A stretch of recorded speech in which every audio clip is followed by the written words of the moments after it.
बढ़िया भाई को ओर से बिरहा सुनेन। बारे कन्हैया जी के शिष्य हरिदास महाराज, हरिदास के शिष्य हो गए बाबा बालक दास। मौका कहाँ ढूंढो बंदे मैं तो तेरे, खुदा तो हाजिर नाजिर वहां बचे हेरत रही। कहाँ झाझन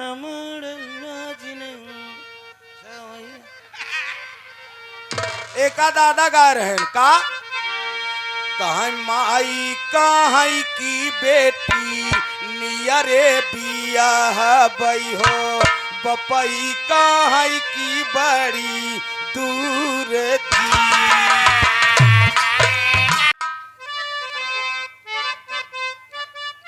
हाँ हाँ हाँ,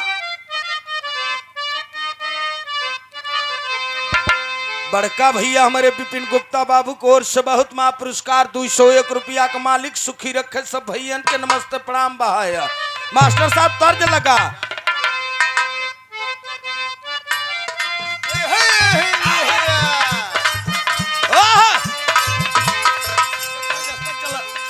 एक दिन नहाई गईले बाबा के सगारावा, रे बाबा के सगारावा हो, सागरे में झूलानी हेरा गईली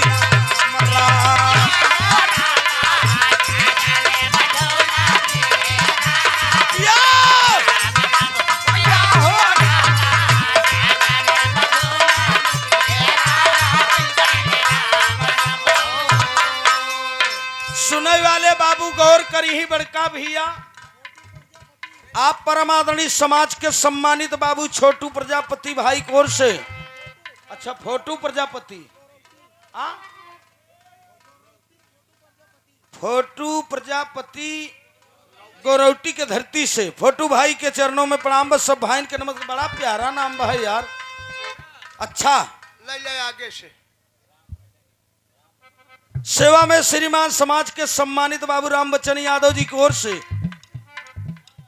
अच्छा राम भजन चले, राम भजन वो कई हो जाए तरीके हर हो जाता। अच्छा। राम भजन बाबू को ओर से बहुत मां पुरस्कार 101 रुपया चरणों में प्रणाम बा। दूसरे के साइकिली पे मनई बैठा था तक नहीं हंडे डगर मगर हो कौनो ना हो गाँव नवा मिल जाए तो काटना बिना पैसा के दोबारा बोलवाई लिया करे। कहो जल्दबाजी में सेठाई जो है ठसैने हुआ आ जाते है का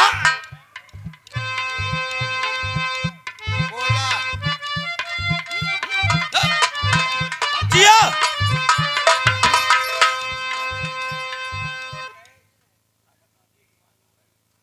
अरे नहीं बीडीसी भैया कहाँ नहुआ कहाँ, बहुत माँ पुरस्कार भैया। बीडीसी तू दे है मालिक तो के सुखी रखे, परिवार सुखी रहे। फिर पुनः यहाँ बीडीसी रहे, अब किनाई प्रधानी लड़े। हाँ वही बात है, सब अपन ते है झुगड़ा तो थरिये में गवा भैया हो। अब का होता है यह एक दिन नहाई गईले बाबा के सगारावा, रे बाबा के सगारावा, सागरे में झूलानी हेरा गईली।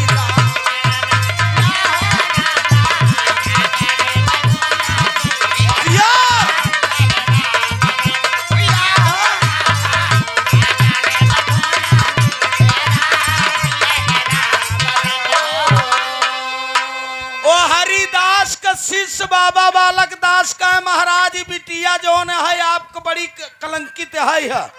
इसी लड़की के कारण आपका राजपाठ एक दिन चला जाए, एक न हो तो मारा काटा जिन लकड़ी के बक्सा मंगवाए के वही बक्सा में बंद कराई के जमुना जी में बहवाई द। अब राजा साहब इतनी बात सोच विचार के जमुना जी में मास्टर साहब बहवाई देन। अब हर बाबा बालक दास हरिदास के चेला चल रहे जगन्नाथपुरी के दर्शन करे। सेवा में श्रीमान आपके बीच में छोटा सा मुन्ना विपिन के छोटा भाई बाबू को ओर से बहुत माँ पुरस्कार 51 रुपया का मुन्ना के नमस्ते प्रणाम बा। विपिन बच्चा को ओर से बहुत माँ पुरस्कार 51 रुपया का दोनों भैया के नमस्ते प्रणाम बा। फूले फले माता पिता का नाम रोशन करें, मालिक सुखी रखें।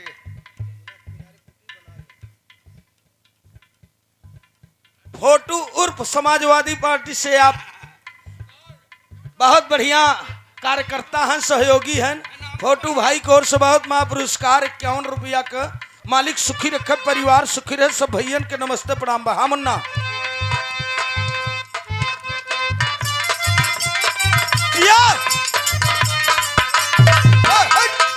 वह माजे माजे बक्सावा में भरन लागे पानी आयर भरन लागे पानी पिटिया रोवाई बचिया ना पा रानवा हो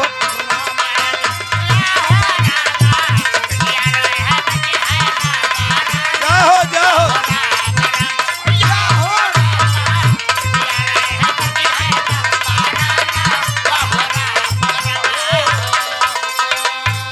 कावाने करनवा हमारे माता औ पिताजी हमारे माता औ पिताजी हमारे पानी में बहाए कही करानवा हो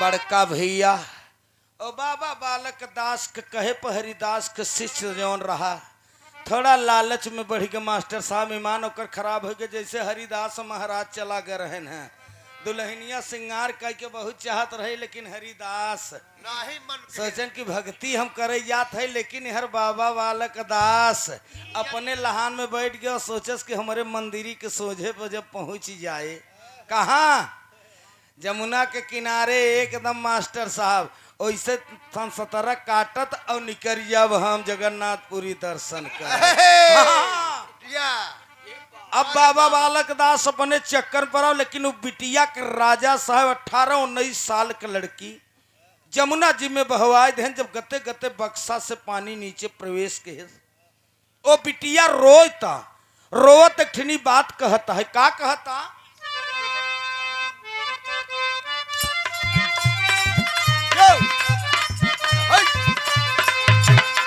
भैया बेदर्दी मरदारादी यौ न जाना ले रादी यौ न जाना ले हो भौजी ना बताई न कुछ बयानवा हो रहा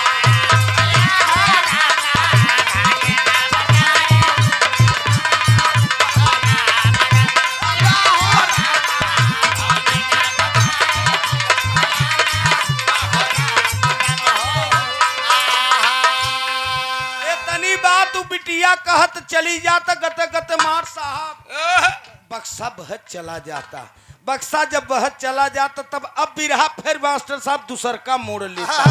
कहा बाबा बालक दास जोन हरिदास का चिलवा रहा। हाँ एक ठे छोट के मंदिर रहा, सोचे कि यही दर्शन वर्शन हो जाए और यही बक्सा किनारे आए हमारे सामने हम सतरा काट के तब आगे जा जियारे बिपिन जियारे बिपिन इकट्ठा ही दे कुल जिन लुटा हुआ। हाँ भैया क्या बात है? हाँ देवी गीत। अच्छा देवी गीत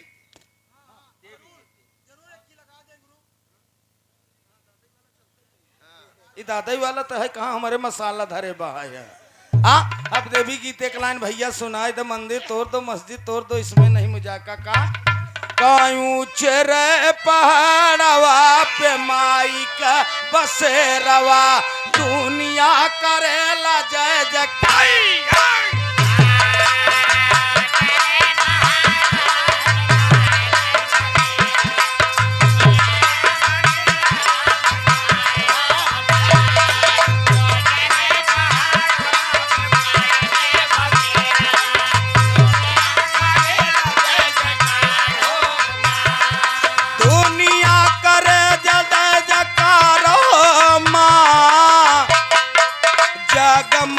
ज्योति जल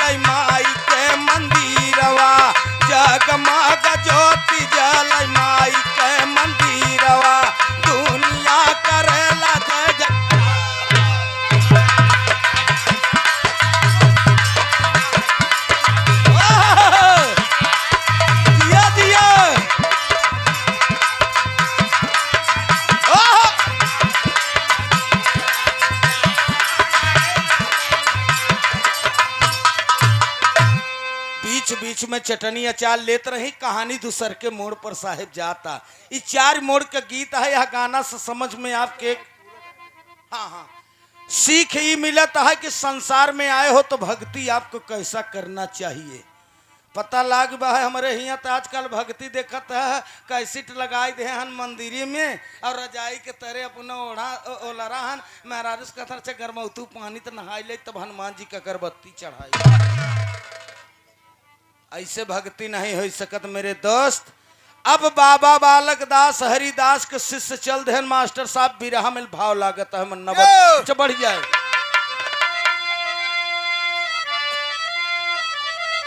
हाय अरे बड़े सवेरे घूमने आए राजा अपने बगिया में, हाल चाल सब नौकर से बतियाए अपने बगिया में।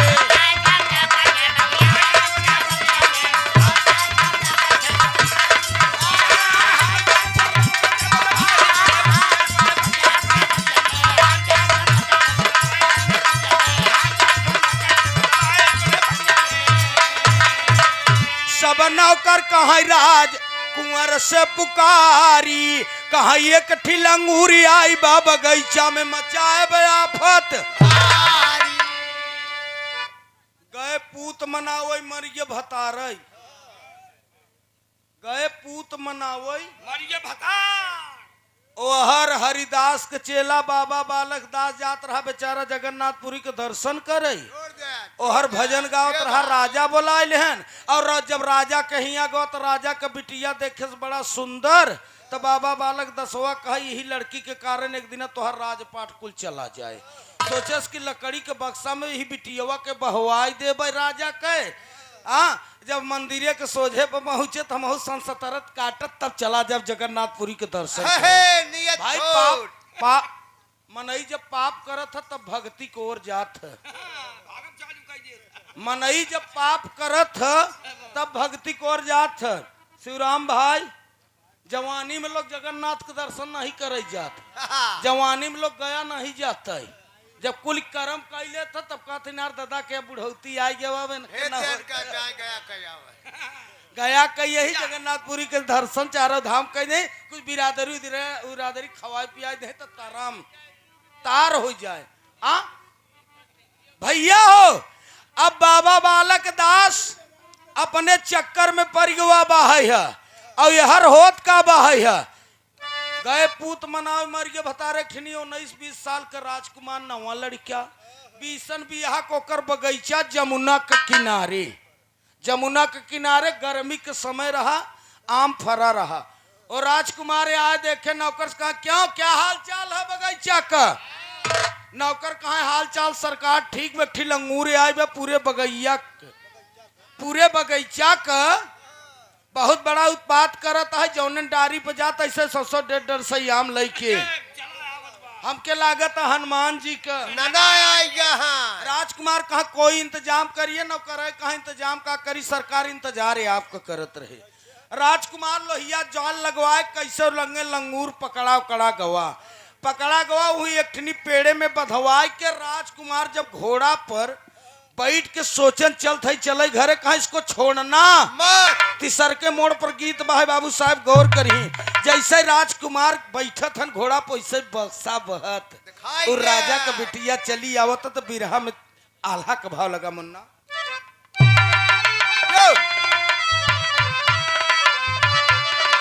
हाय कि अरे माई का मरनवा कवने दीनवालय खरये भैया जौन दीन बिना खाए सौबा सारा का।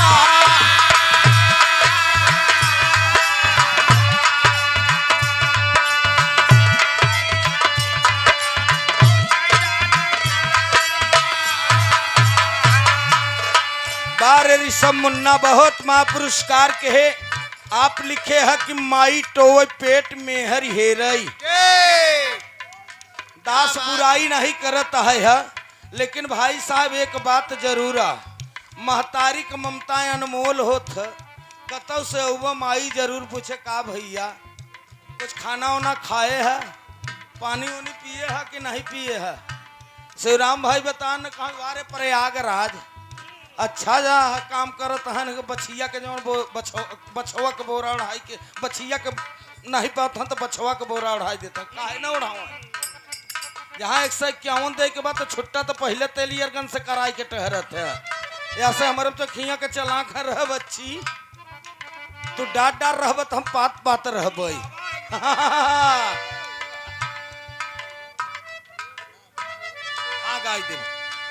हमारे ऋषभ बाबू कोर से बहुत माँ पुरस्कार चरणों में प्रणाम सब भैयन के नमस्कार बा है माई टोय पेट मेहर हेरई अब बाबू का मरा नवा कवने दीना वाला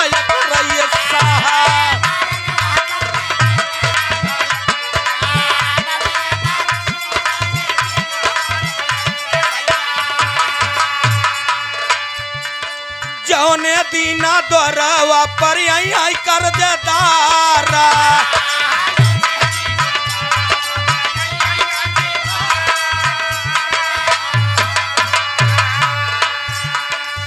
दोनों भैया ऋषभ भैया हो कोर से बहुत माँ पुरस्कार के है इनके पिताजी के दोनों भैया के नमस्ते प्रणाम बा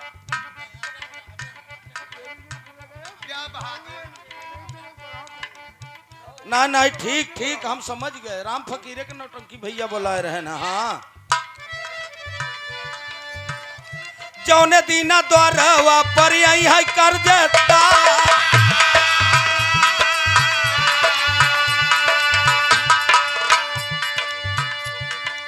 ए भैया माई टो पेट में हर हेरे टेट बाबू को मरब कौनो दिना खरत हमार साहब जब पड़ोसी अरोस परोस के लोग जब आवत है कहो तगादा करे जेकर बुनियाद कमजोर रह तो कर तल्ला नहीं बन सकत लोग कहते का बताई अगर आज हमार बाप रहा होता तो काहे बर तो 10 रुपया हम लेबे करी बुनियाद तो हमार बरियार रहत ना कभी के लिखाई पड़ा का अब बहिनी का मरनवा कौने दीना वाला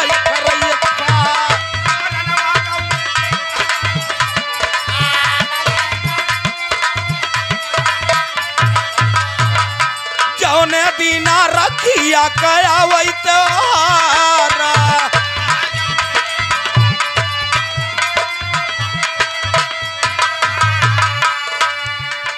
ऋषभ गुप्ता भैया कोर से बहुत माँ पुरस्कार बहुत रुपया खर्चा कहन मालिक सुखी रखे परिवार सुखी रहे बस करे बस हम जानते हैं सुखी न होता तो काहे भाई रुपया उड़ते तू जानता ही है दातार कृपा करें ऐसे रुपया आवत रहे यही शुभकामना हमार बा हाँ जी समझत है भैया अच्छा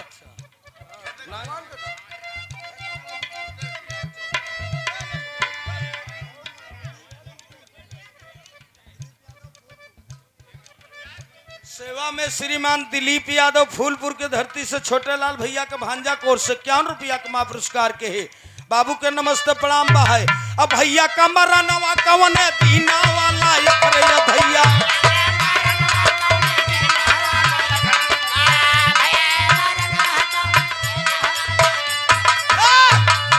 जौने दीना दुश्मन बोली है ललकारा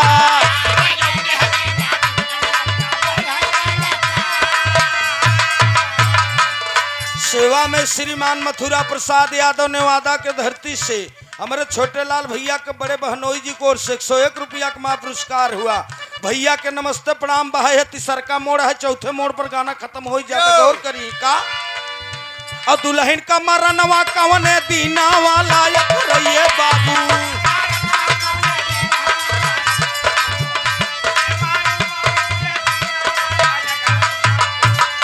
जौने दीना लूटी जाए सोरा सिंगारा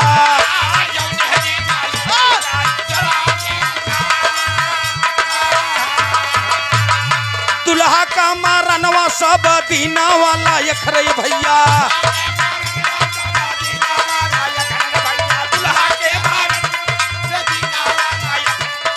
जौने दीना लूटी जाए सोरा सिंगारा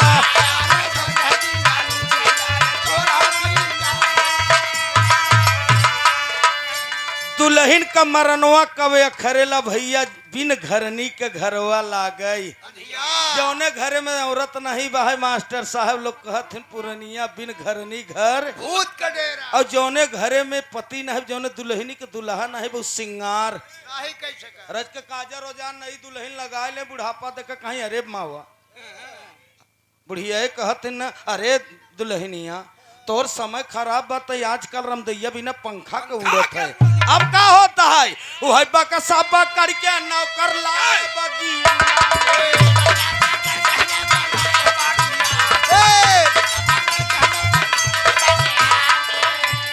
राजकुंवर भैया दिहलन बक्सा खोलवा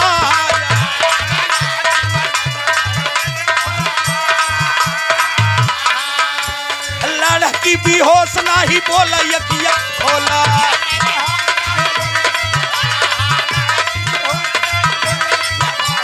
राजकुंवर मनवा में करे का विचार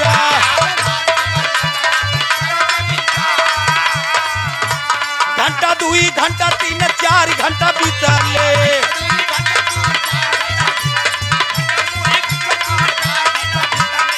तने में लड़की को होश गई आया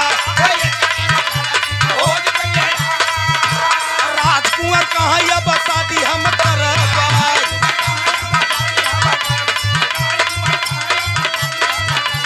गिरली चरनिया में लड़की बाहर आया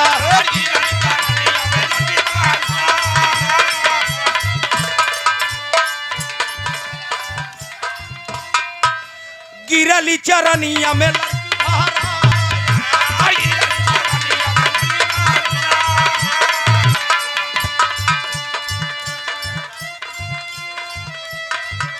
सेवा में श्रीमान आपके बीच में बाबू दिलीप कुमार यादव आपको और बहुत महा पुरस्कार 101 रुपया के चरणों में प्रणाम सब भैयन के नमस्कार बा आगे का बयानवा सुना हो मोरे मितवा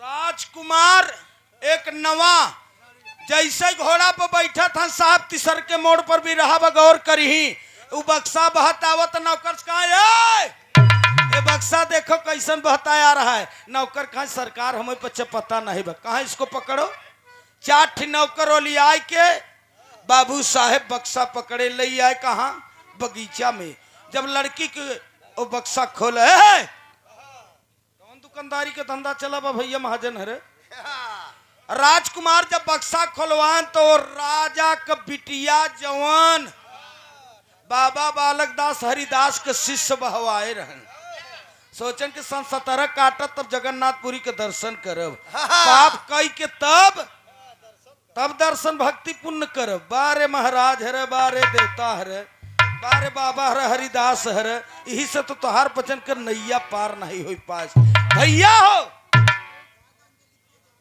के यही गवावत गवात तो तू बचे जान लगे चुनाव हरवाई दे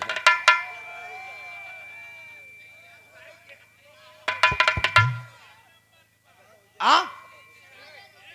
नेट का जमाना बाहर रहा तो परेशान जिन करे हाँ अच्छा हम लास्ट में सुनाई देते अच्छा वहां गाज एक लाइन सुनाए तो भैया नहीं तो रहे न दई ही रहनी ई प्रतापगढ़िया सब पढ़ान एक गड़ा और पढ़ते तो वो से लड़े ना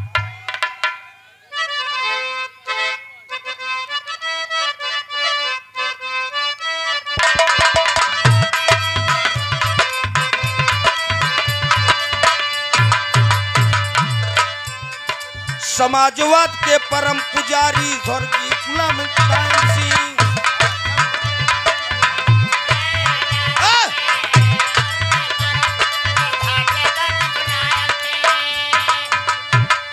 समाजवाद के परम पुजारी धरती पुत्र मुलायम सिंह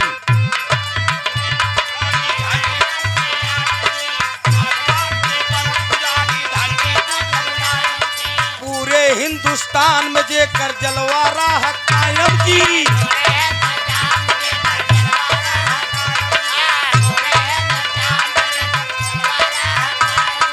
कुंवरा कन्हैया का भेष रहा ले कुंवरा कन्हैया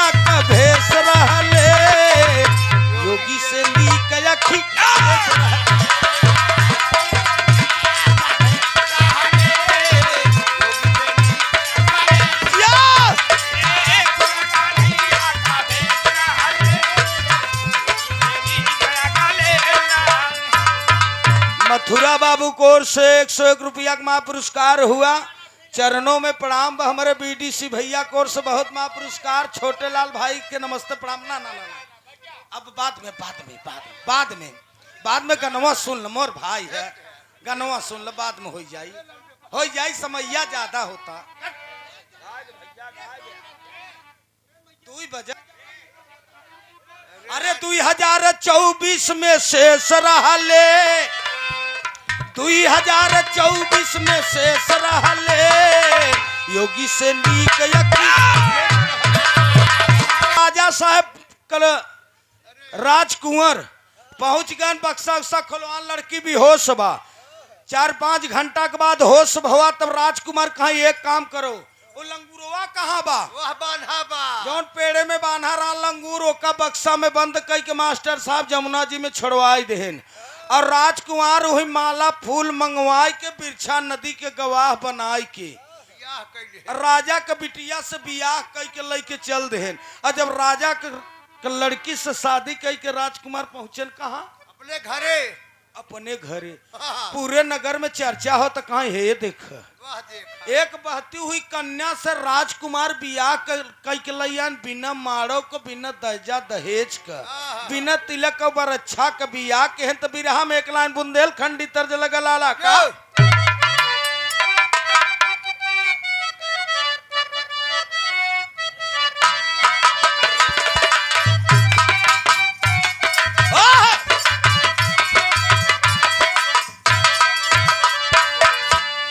भैया एक के मध्य प्रदेश में झांसी के आगे जावत मर्दवन के भील कहथिन वो रतियन के एकठनी भील के नई दुल्हन आई रही। मार साहब चली गई पानी भरे। वो भील का बाजार जब आई घरे में दुल्हनी खेरई लाग तो दुल्हन बल्टी के पानी लेके होत रही है। वो भील बोला का कहा यार नैना तोहार बड़ा प्यार रे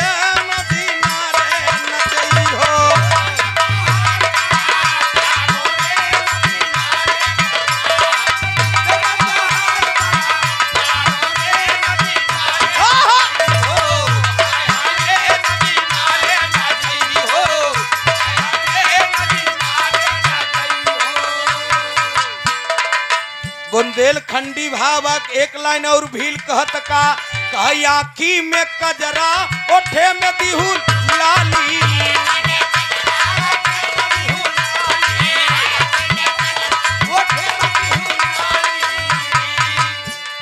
आँखी में कजरा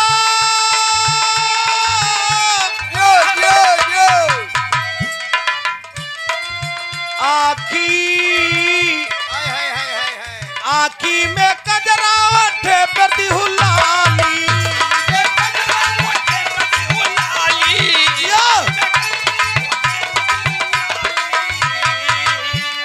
कहाँ मंगिया में सदुरा सा वारे रे नदी नारे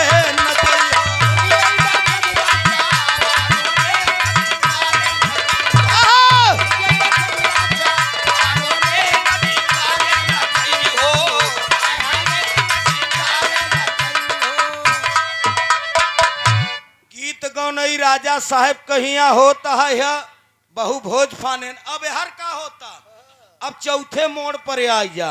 अब बाबा बालक दास हुई मंदिरिया का भजन करता। सोचन हुई लड़किया से मुलाकात तो हो ही जाई और दर्शन करके वैसे जगन्नाथपुरी फिर हम चला जा। अब राजा साहब के जौन बिटिया रही वो तो चली गई राजकुमार के संगे। और वहाँ बगीचा में जौन लंगूर उत्पात करता रहा वही बक्सा में बंद करके छोड़ा कर रहा। भाई साहब अब बाबा बालक दास संसा उनसा धई के 4-5 मंदिरवा में चेला रहे। कहा तू लोग का करत, कहा उस्ताद का करी, कहा जौन बक्सा बहत का वो तही हुआ आगे न जाए पावा। चारों चेला कहा उस्ताद हम कुछ बा कहा यार पहले उसको पकड़ो न। चारों चेला वाली आई गन हमन एक आंखी के मिला फ्यूज रहा वही पनिये में था वो तक उस्तादवा गहिरा माल मारत का। तीनों चारों चेला कहा जौन भी रहे 5 कूरा लागे। चेला भाई साहब लंगोटा कस के जमुना जी में से वही बक्सा पकड़ के लेके आए। कहा घाट के ऊपर रख देहन। बाबा बालक दास कहा इसको बाहर मत रखिए, इसको अंदर रखिए और अंदर रख के आप लोग चला जा हरिद्वार लाग बा कुंभ नहाई आवा चले कहा उस्ताद पैसा का कहा चूतिया नहीं पैसा कौन जरूरत बा। अरे महात्मा आदमी है बोरिया वाला झोरा ला पुट्ठा खोरा गेरुआ वस्त्र पहिरा निकल निकल जा। चारों चेला बड़का भैया चला गए हरिद्वार नहाई। अब बाबा बालक दास सोचता हमके काल सवेरे जाना भी है जगन्नाथपुरी के दर्शन करे। हाँ यह बेचारी नहीं खाए हम नहीं खाए नहीं के कारण बाबा बालक दास भीतरी से सिटकिनी बंद कई के और एक पैकेट अगरबत्ती जलाई लेन। हाँ पूरा बंडल हो हनुमान जी के एक दहिया राम के दुई दहिया कन्हैया के बीसन फेरा लपेटत है बाबा। अरे कहे महाराज हम तो कर ठेकेदार रहा हम तो तोहार दर्शन ही करे चलते जगन्नाथपुरी कम से कम ध्यान हमार धक कहत है बाबा बालक दास का।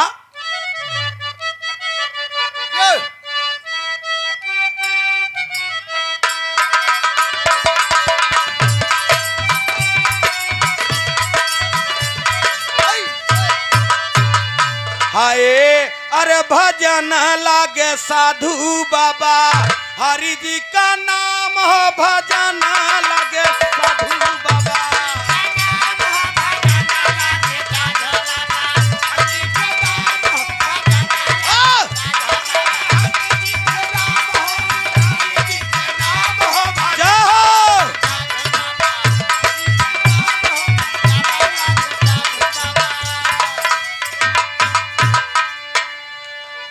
गहिरा जगह हाथ लगाई देता है भैया। घंटा 10 घंटा से राहनी हारी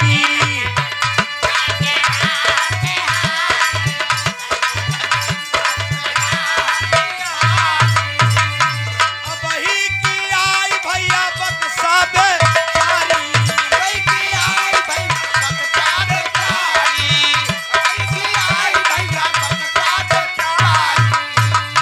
तोहरे कारणवा जलावाया पंचाम हो भजन लागे साधु बाबा।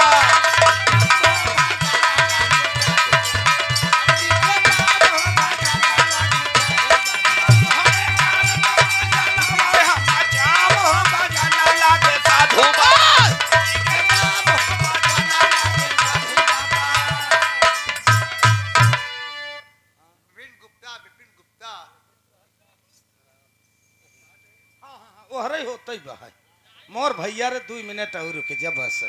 ये विपिन गुप्ता बाबू को 101 रुपया का माँ पुरस्कार हुआ। हाँ हम समझ गए हैं इतना हाँ वह समझत है 2 बजे तक है। अब कुछ कम बा है क्या हो के पूरा चला जैसे 99 भेड़े से बुधिरे हम गड़े रही कौनो दिक्कत नहीं बा 2-5 मिनट और हो जाए। हाँ।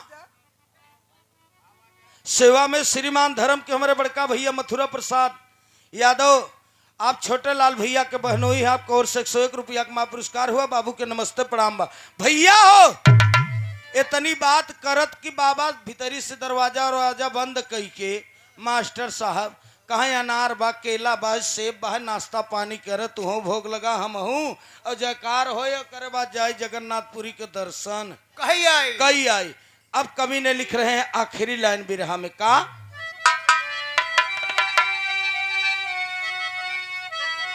जिया हाय अरे टार नटरे भैया टार नटरे बाबू टार नटरे हरिहर काली खानवा टारे नटरे।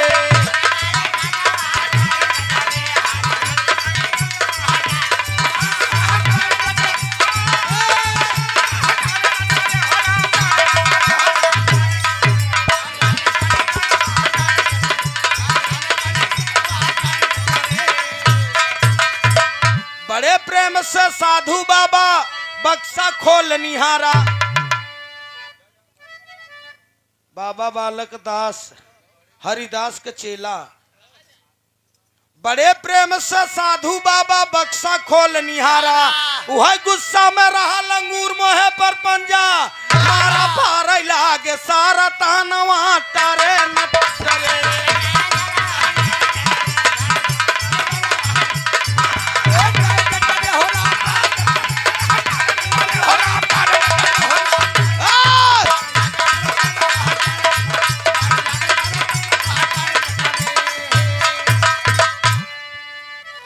बाबा बालक दास सोचेन निकालें संसा मास्टर साहब अकवारी में भर के ताला वाला तोड़ दहन बड़े प्रेम से बक्सा के जैसे पल्ला उठा था ना हम लंगूर रहा हुआ निकरा हुआ लंगूरो न खारा 4-5 दिन को खींच के मारे से एक थबरा बाबा बालक दास गिरन हुए हनुमान जी के शंकर जी का कृष्ण के मूर्तियां नहीं को परा लगा फेंक 5 मिनट के बाद हाथ गोड़ सब लम्बा हो के जगन्नाथपुरी नहीं पहुंच पाए हैं कहाँ से पहुंचे घटना तो बीच में हो जाता है 4 दिन के बाद चेला आया साधु कही कही पुकारे हड्डी गोटी बटोर के लाई गया नदी में पार टारे नटरे कि गज भर पा ना कपानवा टारे नटरे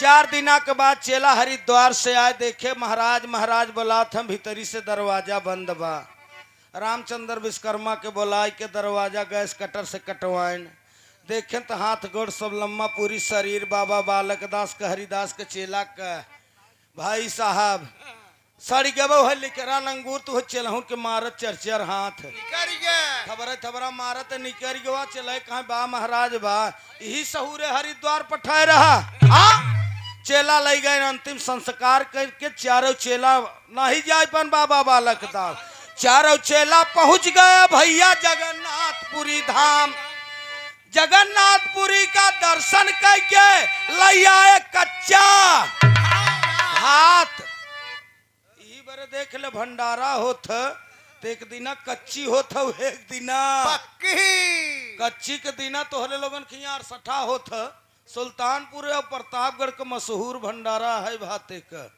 मास्टर साहब ये हमारे यादव बिरादरी के सबसे मशहूर है जान ले और जितना भंडारा में खर्चा कर देते उतना हमारे लोगों की यहाँ 2 लड़की के शादी कैली है तभी से चर्चा होने लगा स्वामी जगन्नाथ जी का लोग कहते है जगन्नाथपुरी को भंडारा क्यों कहता है कि भीड़ पर ही यह है कबीर ने लिखा भाव तो लिखते राम सुमेर तूफानी हरिदास का चेला नहीं पहुंच पाए बाबा बालक दास नहीं पहुंच पाए बाबा बालक दास के शिष्य पहुंच गए चारों चेला जगन्नाथपुरी धाम गए धाम से दर्शन किए दर्शन करे के बाद लैन चावल लैन मास्टर साहब चुरवा गए कच्ची के दिना दाल और चावल केवल खियान अब पक्की के दिना देखबे करते अपार भंडारा हो देखा 68 गांव को बिरादरी बोलावो थी तभी से प्राप्त हुआ यादव बिरादरी में भंडारा का रामा रामा अरे हो मोरे रामा लिखते राम सुमेर तूफानी गान में नाही बेई रामा रामा अरे हो मोरे रामा राम कला सकहीं कुछ नेता किए घोटाला मोह सुंदर गोरकाना हो जवा